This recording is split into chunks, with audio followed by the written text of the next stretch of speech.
তীব্র তাপদাহের আজ ১০ম দিন। প্রচণ্ড গরমে সাধারণ পথচারী ও খেটে খাওয়া মানুষকে সামান্য স্বস্তি দিতে খাবার, স্যালাইন, শরবত ও ঠান্ডা পানীয় বিতরণ করেছে কুমিল্লা ট্রাফিক পুলিশ। যত সময় গড়াচ্ছে, দিনের সাথে সময়ের পাল্লায় বেড়ে চলেছে তাপমাত্রা। গরিব ও শ্রমজীবী মানুষের গরমে বেহাল অবস্থা।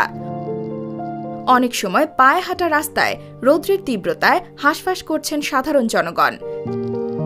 এমন অস্থির পরিস্থিতিতে কুমিল্লা ট্রাফিক পুলিশের আন্তরিকতায় উপস্থিত ছিলেন additional SP Nazmul Hasan, TI admin Ziaul Haq Tipu, Noor জুয়েলার্সের প্রতিষ্ঠাতা আরিফুল ইসলাম ও অন্যান্য ট্রাফিক পুলিশ সদস্যরা। আপনারা দেখতেই পাচ্ছেন, খুব দাবদাহ, প্রচণ্ড তাপ, প্রচণ্ড গরম। কিছুটা শীতলতা আনয়নের লক্ষ্যে আমরা কুমিল্লা জেলা ট্রাফিক বিভাগ, মাননীয় পুলিশ সুপার মহোদয়ের নির্দেশে কুমিল্লা জেলা ট্রাফিক বিভাগ, আমরা যারা পথচারী আছে, পেডেস্ট্রিয়ান আছে, বিভিন্ন তাদেরকে আমরা ওরসলাইন, পানির বোতল এবং শরবত বিতরণ করছি। আসলে সারা বাংলাদেশে প্রচণ্ড গরম পড়তেছে এই মুহূর্তে।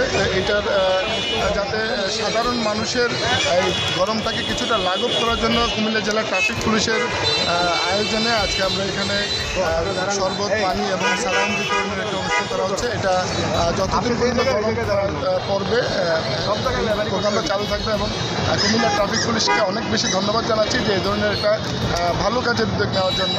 পুলিশের পক্ষ থেকে যে কাজটা করা হয়েছে, এই অত্যন্ত তাপের বা এই তাপদাহের সময় শ্রমজীবী মানুষদের জন্য যে একটা আয়োজন, এটা অত্যন্ত প্রশংসিত এবং এটা জনকল্যাণমূলক।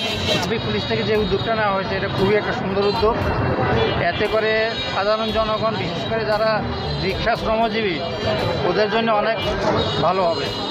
পুলিশের এমন মহতী উদ্যোগ বিভিন্ন মহল থেকে কুড়িয়েছে ব্যাপক প্রশংসা।